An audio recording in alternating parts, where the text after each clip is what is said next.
तुंगभद्रा नदी के किनारे एक गांव है जिस गांव का नाम है उत्तम नगर। जहां उस गांव में एक ब्राह्मण देवता रहते जिनकी अर्धांगिनी नाम है धुंधली। क्या नाम है? धुंधली। नाम सुनने में थोड़ा विचित्र लगता है। धुंधली का अर्थ जानते हो? जिसका जीवन ही धुंधला हो वही धुंधली है। और आज के समय में ना धुंधलियों की कमी नहीं है। पहले तो थी एक मंथरा, आज वही घर घर पाऊं, अब हर घर में रावण बैठा, इतने राम कहां से लाऊं।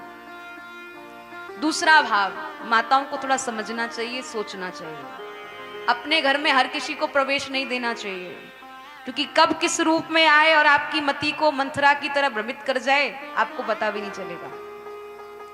धुंधली ऐसी ही थी, लोक वार्ता करने वाली, व्यर्थ चर्चा करने वाली, कलह कलेश करने वाली ऐसी धुंधली। पंडित जी सीधे साधे, धुंधली एकदम विपरीत। सब कुछ है, संतान नहीं है। पंडित जी को कोई परेशानी भी नहीं है इस बात से। कितने लोग ऐसे होते हैं जो दुख में रह करके भी उस चीज का अनुभव ही नहीं करते कि हम दुख में हैं, और ऐसा ही होना चाहिए। परिस्थिति कैसी भी हो, हमेशा प्रसन्न रहिए। जाई विद राखे राम, ताही विद रहिए। एक बार पड़ोसियों का आना हो गया। पड़ोसी कहते, पंडित जी देखते हैं कि आपके घर में तुलसी का पौधा है, कभी तुलसी हरी भरी नहीं रहती।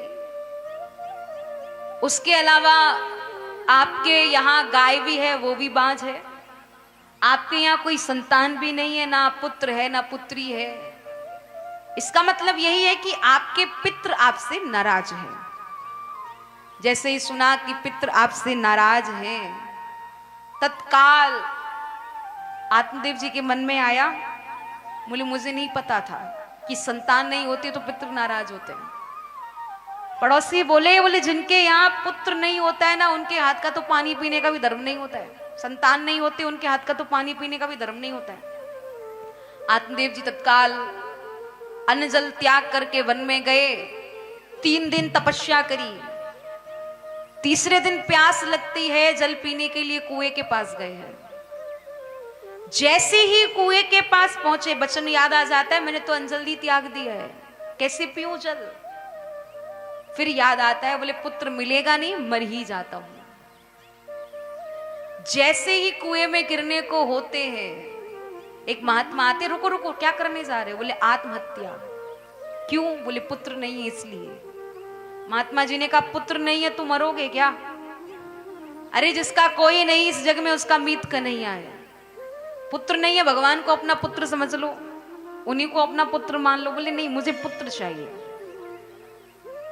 जैसे ही कहा कि मुझे भी पुत्र चाहिए, या तो मुझे पुत्र प्राप्ति का वरदान दो, नहीं तो मैं आपके चरणों में सिर पटक पटक कर आत्महत्या कर लूंगा।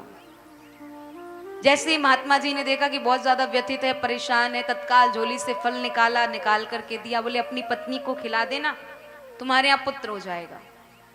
आत्मदेव जी फल लेकर के गए, धुंधली को फल दिया। धुंधली कहती, बोले आप जाओ मैं खा लूंगी।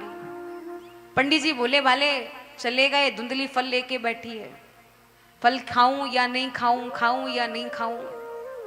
पड़ोसी ना करके समझाते, बोले खा ले, भगवान कृपा होगी तो तू मां बन जाएगी। बोले नहीं। कितनी बार कोई अच्छे व्यक्ति जब किसी को समझाते तो उसको समझ में नहीं आता है। कितने लोगों की बुद्धि ऐसी होती है, उसे भी समझ में नहीं आया। एक उसकी चचेरी बहन जो कभी नहीं चाहती थी उसके यहाँ कोई संतान हो, बेटा हो, बेटी हो, उसने कहा फल मत खाना, मेरे यहाँ संतान होगी तुझे दे दूंगी, तू मुझे पैसे दे देना। बोले तो फल का क्या होगा? बोले ये गाय को खिला देते, कुछ होगा तो गाय से भी हो जाएगा।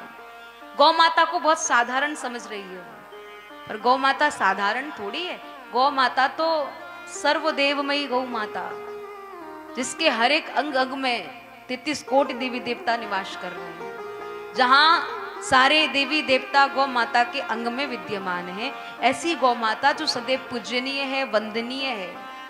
गौ माता है तो संसार है, और गौ माता नहीं रहेगी तो संसार भी नहीं रहेगा। इसी गौ माता के लिए मेरे प्रभु ने वन वन में गैया चराई थी।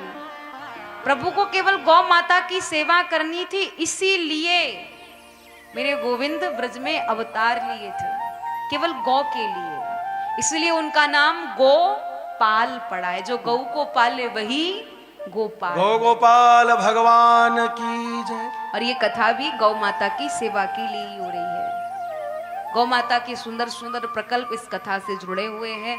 हम और आप सब भी उन प्रकल्पों से जुड़े। चर्चा करेंगे कथा के विश्राम होते समय। भी आप कथा पर थोड़ा सा ध्यान दें। दोनों ने मिलकर के फल गौ माता को खिलाया। धुंधली की चचेरी बहन का समय पूरा हुआ। बेटा ला करके धुंधली को दे दिया, उसने पैसे दे दिए। धुंधली कहती है मेरे यहाँ बेटा हुआ है, मेरे यहाँ बेटा हुआ है। पंडित जी बोले भाले मान गए, बेटा इसके यहाँ ही हुआ है। संजोग बस गौ माता का भी समय पूरा हुआ। उन्होंने भी एक बालक को जन्म दिया जिसका सर्वांग शरीर मानव जैसा था, परंतु जो कर्ण है ना वो गौ माता जैसे थे। आत्मदेव जी ने कहा कि कहा तो एक भी पुत्र नहीं, अब दो दो हो गए। भगवान कितने दयालु हैं, कभी देते नहीं और देते हैं तो इतना देते हैं कि जिसका कुछ कहना नहीं। बड़े खुश उत्सव मनाया, नामकरण कर रहे हैं। बोले मेरा नाम है आत्मदेव, तो मैं अपने बेटा का नाम रखूंगा परमात्मा देव। जय हो। धुंधली बोली नहीं नहीं, मेरा नाम है धुंधली, तो मैं अपने बेटा का नाम रखूंगी धुंधकारी। जय हो। यथा नाम तथा गुण। दोनों बालक बड़े हुए। कियत काले न तो जातो तरुणो तनया बुभो गोकर्ण पंडितो ज्ञानी धुंधकारी ति महाखला। दोनों बालकों ने ख्याति प्राप्त की है। एक हुआ है कुख्यात, एक हुआ है विख्यात। हमारे आपके घर में भी दो दो संतानें होती हैं। ऐसा अक्सर होता है, एक बेटा कैसा होता है, एक बेटा कैसा होता है, दोनों एक जैसे नहीं होते हैं। पर भगवान से प्रार्थना कीजिए कि कोई भी कुख्यात नहीं हो, कुपुत्र नहीं हो, सब सुपुत्री हो। क्योंकि संतान अगर अच्छी होती है तो हर एक माता पिता को खुशी होती है, प्रसन्नता होती है। पर बाड़े पूत पिता के धर्मा। जैसा बालक देखते हैं बच्चे वैसा ही करते हैं, वैसे ही बच्चे होते हैं। तो आप अपने घर के संस्कारों को अच्छा बना करके रखें, अपने घर के वातावरण को अच्छा बना करके रखें।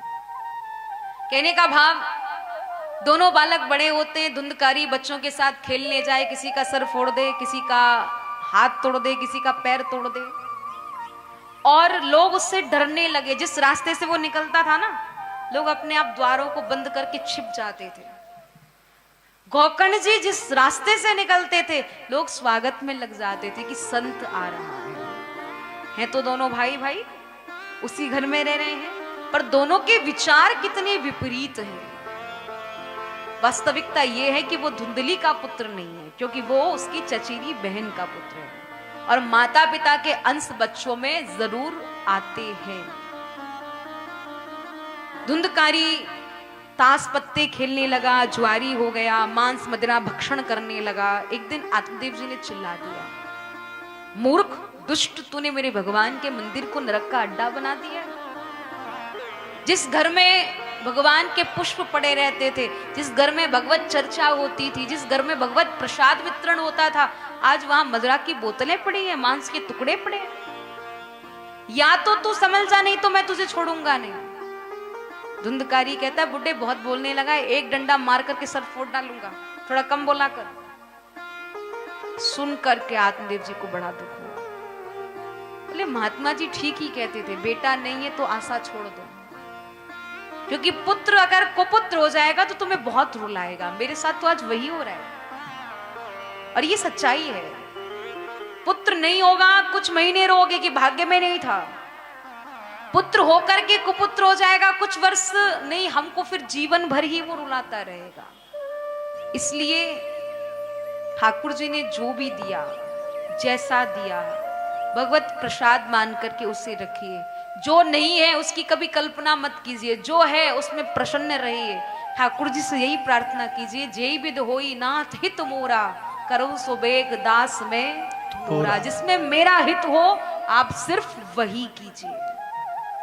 आत्मदेव जी ने अपने हित से कुछ ज्यादा ही मांग लिया तो उनको ऐसा पुत्र मिला। वास्तविकता तो ये थी कि पुत्र उनका गोकर्ण था, क्योंकि फल के भाव से तो गोकर्ण जी का जन्म हुआ है ना।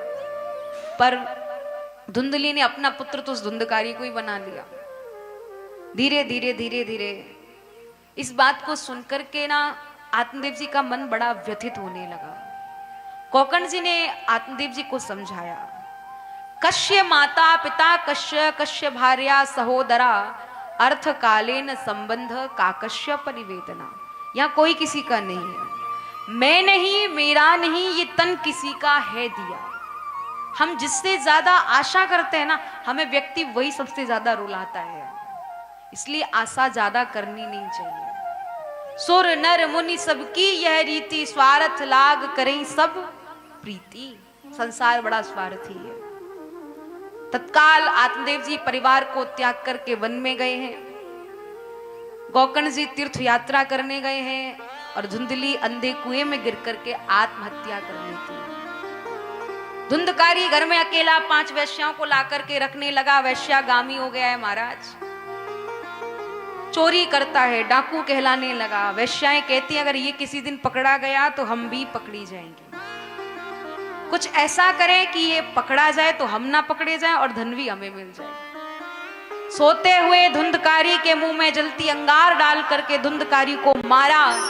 घर में गड्ढा खोद करके उसे गाड़ा और सारा धन लेकर के वैश्याएं चली गई। उगरे अंत न हो ही निवाहु, काल ने मुझिम रावण राहु। कहते हैं ना, बुरे लोगों का अंत भी बहुत बुरा होता है, जैसे इसका हुआ।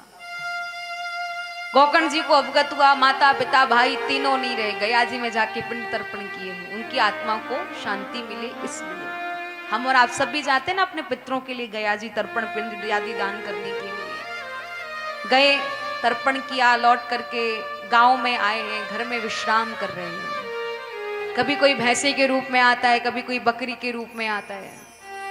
नींद में बाधा डालते हैं। जल अवमंत्रित करके पूछा तुम कौन हो? तो बताया अहम भ्राता तुदयोस्मि धुंधकारी थी नामता। मैं आपका भाई धुंधकारी हूं और मेरी अधोगति हो रही है, मेरी मुक्ति का कोई उपाय बताओ। बोले भोर होने दो, अभी अपने स्थान पर जाओ। सुबह होते भुवन भास्कर से प्रार्थना करी। भुवन भास्कर ने भागवत का ही उपाय बताया। भागवत कथा शुभ आरंभ होती है। भागवत जी के व्यासपीठ के पास सप्त ग्रंथि का बांस, सप्त ग्रंथि माने 7 गांठ का बांस था। धुंधकारी उसमें प्रवेश करता है। पहले दिन की कथा से पहली ग्रंथि फटती है, दूसरे दिन की कथा से दूसरी ग्रंथि फटती है, तीसरे दिन की कथा से तीसरी, चौथे दिन की कथा से चौथी, 7वें दिन की कथा से पूरा बांस फटा और धुंधकारी अपना रूप लेकर के प्रकट हो जाता है। बोले भागवत भगवान की